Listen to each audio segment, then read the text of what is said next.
Hello আমার দুষ্টু প্রিয় মিষ্টি বন্ধুরা, তোমরা সকলে কেমন আছো? বন্ধুরা, আজ তোমাদের মাঝে নতুন একটি লাগালাগির গল্প নিয়ে চলে আসলাম। বন্ধুরা, গল্পটি শেষ পর্যন্ত দেখলে আপনার দাঁড়িয়ে যাবে, আপনারা হাতের কাজ করতে বাধ্য হবেন। চলুন বন্ধুরা, গল্পটি শুরু করি।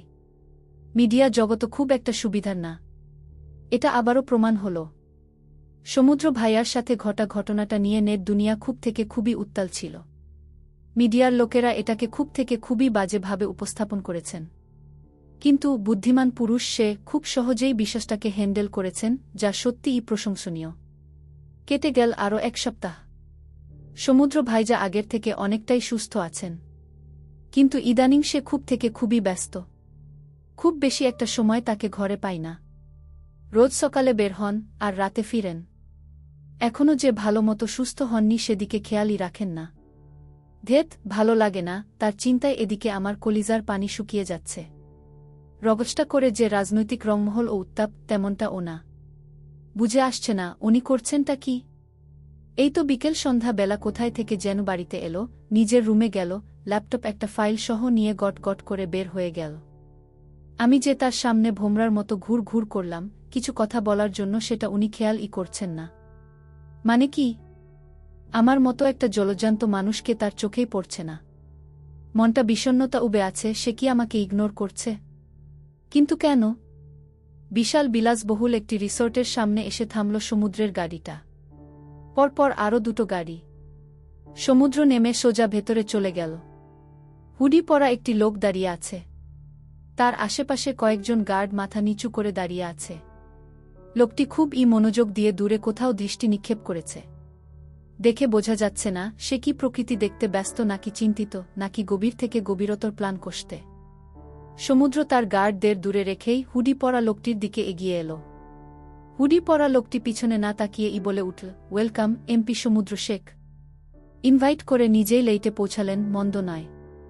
বড় বড় লোকদের এই অভ্যাসটা দারুণ, তারা কখনো সঠিক সময়ে পৌঁছাতে পারে না। তা এতদিন লাগলো আমাকে চিনতে, জানতে, আমার সামনে এসে দাঁড়াতে। বড্ড বেমানান এটা। তাহলে দূর দূরান্তে আপনার নামে শোনা কথাগুলো সত্যি নাকি গুজব? সমুদ্র হো হো করে হেসে উঠল। বলল, উমম, ভারী তীক্ষ্ণ মস্তিষ্ক মিস্টার রুদ্র রায়হান খান। ওপস, সরি, ডিটেকটিভ রুদ্র রায়হান খান, যার চতুর মস্তিষ্ক আর বুদ্ধিতে সবাই বাজিমাত। তবে দূর দূরান্তে যা যা শুনেছ তা সত্য কি মিথ্যা আমি কি করে জানব? নিজ নামে প্রশংসা করে চালাক শিয়ালেরা, আমি নিশ্চয়ই এরকম নই। তা জানোই তো, সিংহ সবসময় গর্জন করে না, কিন্তু যখন করে তখন কি হয় তা সেটাও তোমার অজানা নয়। রুদ্র রায়হান নামক ছেলেটা এবার সমুদ্রের দিকে ফিরল। হাতের ইশারায় গার্ডদের সরে যেতে বলতেই তার গার্ডরা সরে গেল। নিজের হুডিটা খুলে ফেল। সমুদ্রের দিকে তাকিয়ে একটা নিরস হাসি দিয়ে বল, নিজেকে সিংহের সাথে তুলনা দিচ্ছেন, মন্দ নয়। এমনটাও শুনেছি আমি, আপনি সিংহের থেকে ও ভয়ঙ্কর। সিংহের দেওয়া থাবাগুলো দেখা যায়, কিন্তু সমুদ্র শেখের করা প্রহারগুলো নয়। কিন্তু সামনাসামনি তো দেখতে পেলাম না কিছু। যাই হোক, এখন তো আত্মীয়ের সম্পর্কটা গাঢ় হয়েছে, দেখার কত কিছুই আছে। সমুদ্র মুচকি হেসে চেয়ারে বসল। সমুদ্রের সাথে সাথে রুদ্র রায়হানও বসল।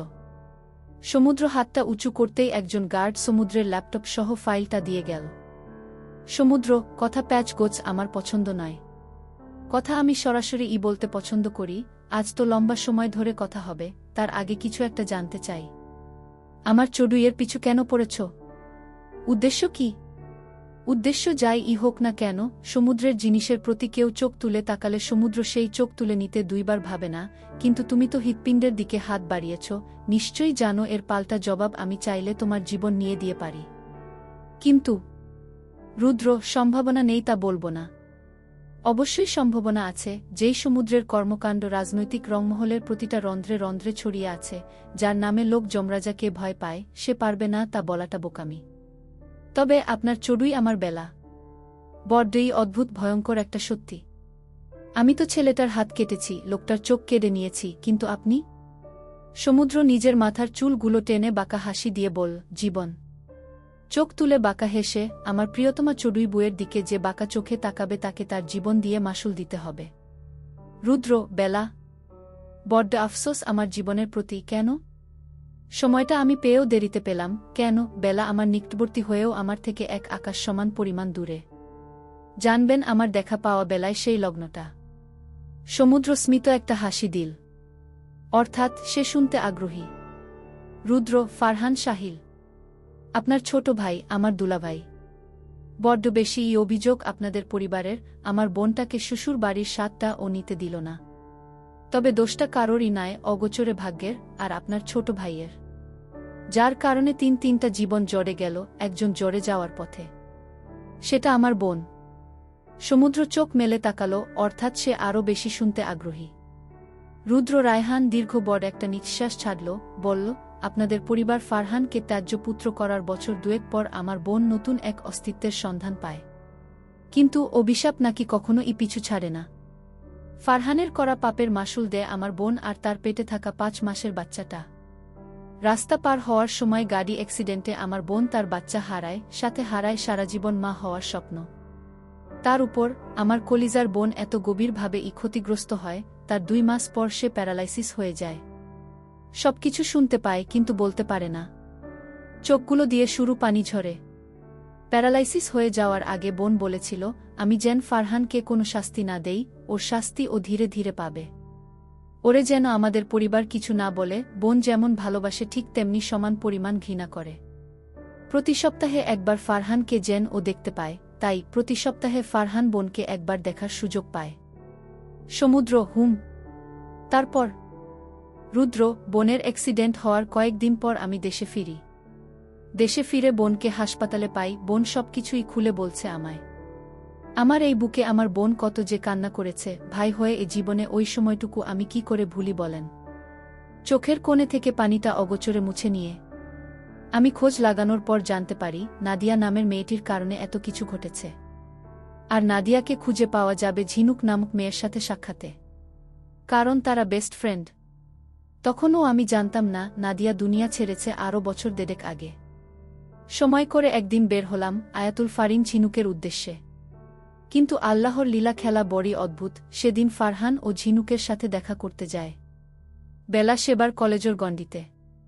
প্রতিদিন একই রাস্তায় বাড়ি যায়। এত বড় বংশের মেয়ে হয়েও তার চলাফেরা ছিল খুবই সাধারণের মতো, যা প্রথমবার আমাকে না চাইতেও মুগ্ধ করেছে। আমি কয়েকদিন নজর রেখেছি। মেয়েটার সরলতা, পাগলামি, বাচ্চামি, উদারতা সবকিছুই আমাকে মুগ্ধ করেছে। আমি যেই উদ্দেশ্যে তার গন্তব্যে যেতাম, তাকে দেখলে সেটা ভুলে যেতাম। মনে মনে তার নাম দিলাম বেলা। আমার বেলা। একদিন কলেজ শেষে রাস্তায় রোজ করে বেলা ক্লাস শেষে তার নানু বাড়ি যাচ্ছিল। ফারহান বেলার রাস্তা আটকিয়ে দাঁড়ায়। আমি দূর থেকে সব কিছুই দেখছিলাম। তাদের মাঝে মিনিট দুয়েক কি কথা হলো জানি না। হঠাৎ করেই বেলা অগ্নিরূপ ধারণ করল। ছোট্ট মেয়েটি ঠাস করে ফারহানের গালে চট বসিয়ে দিল। ফারহান সহ আমিও অবাক, শান্তশিষ্ট মেয়েটার এমন রূপ। ফারহানের এই অবস্থা আমাকে বেলার প্রতি আরও একধাপ দুর্বল করে দিল। বেলার চিল্লাচিল্লিতে সেদিন রাস্তায় মানুষ জড়ো হয়ে গিয়েছিল। ফারহান গন্ধলাই খেল, যা আমার মনের ক্ষোভ অনেকটাই মিটিয়েছিল। আমি চাইলে তখন বেলার সামনে প্রকাশ হতে পারতাম, কিন্তু বেলা তখন সবে ষোড়শী কন্যা। একটু সময় দিয়েছিলাম। দূর থেকে সবসময় বেলাকে লক্ষ্য রাখতাম। একপাক্ষিক ভালোবাসাটা ধীরে ধীরে যেন আরও প্রখর হতে লাগল। সমুদ্র, বেলা না, ভুল, সে আমার চড়ুই। ফারহান সেদিন ঝিনুকের সাথে নাদিয়াকে নিয়ে কথা বলতে এসেছিল। নাদিয়া মারা যাওয়ার আগে কি বলেছিল? সত্যিই কি নাদিয়া তার বাচ্চার মা ছিল নাকি? ঝিনুকের প্রাণপ্রিয় বোন ছিল নাদিয়া। তাই সেদিন ঝিনুক ফারহানকে দেখে নিজের ভেতরের ক্ষোভ সামলাতে পারে নাই। রুদ্র, হয়তো। কিন্তু জানেন এমপি মশাই, আমি অনেক পরে জেনেছি নাদিয়া মেয়েটা পৃথিবীতে নেই। তার ঘটনাটা আমাকেও অনেক কষ্ট দিয়েছে। আপনার ভাগ্যটা খুবই ভালো, এই বয়সে এসেও দাবার রানী জিতে নিলেন। তবে আমি জানতাম না 4 বছর আগেই রানীকে আপনি খাতা কলম সহ চারদিক থেকেই আপনার রংমহলে আবদ্ধ করেছেন। এটা আমি কয়েকদিন আগে জেনেছি। কনগ্রাটস সমুদ্র শেখ, আপনি সত্যিই জিতে গেছেন। তবে আমি আমার হারটা মেনে নিতে পারছি না। সমুদ্র মুচকি হেসে দাঁড়িয়ে গেল। বল, সিদ্ধান্ত কি নিবে সেটা তোমার উপরই নির্ভর। সমুদ্র তার ল্যাপটপ সহ ফাইলটা রুদ্রের দিকে এগিয়ে দিল। মিনিট 5 পিনপতন নীরবতা চলল সমুদ্র আর রুদ্রের মধ্যে। রুদ্র গম্ভীর গলায় বলল, তাহলে আপনি জানতেন সবই? চাইলে তো আমাকে আরও আগে ধরতে পারতেন। কিন্তু করলেন না কেন? সমুদ্র, প্রথম যেদিন ঝিনুককে চিরকুট দিয়েছিলে সেটা আমি কিছুটা অন্যের করা ভুল বলে উড়িয়েছি ঠিক, কিন্তু আমি ঠিকই আমার এক পরিচিতকে ঝিনুকের ইচ অ্যান্ড এভরি পয়েন্টের উপর নজরদারি করার জন্য রেখেছিলাম। দ্বিতীয়বার যখন ঝিনুকের ঘরে মধ্যরাতে ঢুকলে, ঝিনুকের অজান্তেই ওর রুমে একটা ক্যামেরা আছে, সেদিন আমার কাছে সবকিছুর প্রমাণ চলে এসেছিল। কিন্তু রুদ্র, রায়হান ও কম না, প্রতিপক্ষ হিসেবে তুমি দারুণ।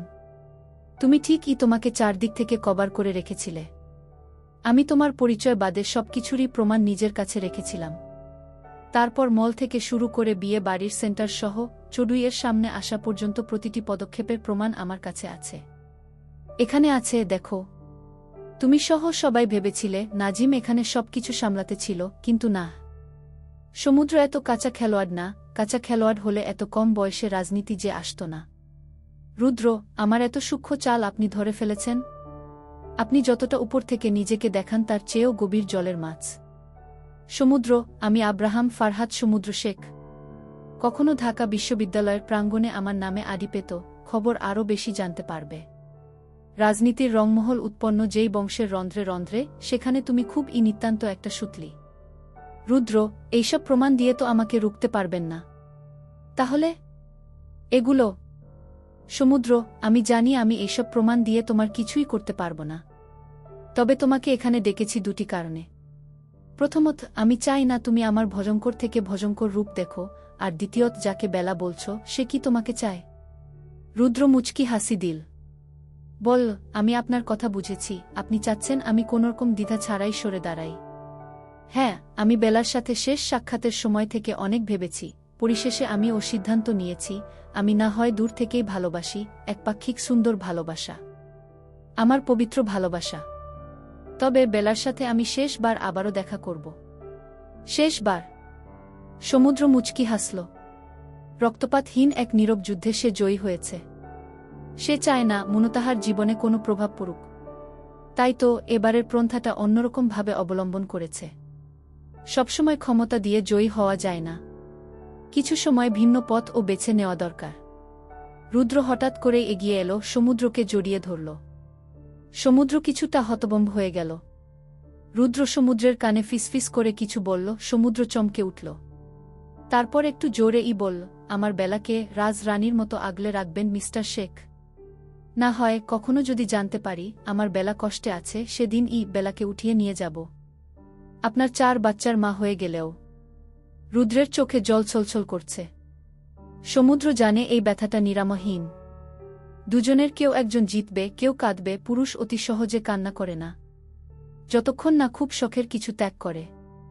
রুদ্র তার দলবল নিয়ে চলে গেল। সমুদ্র শুধু যাওয়ার পানেই তাকিয়ে রইল।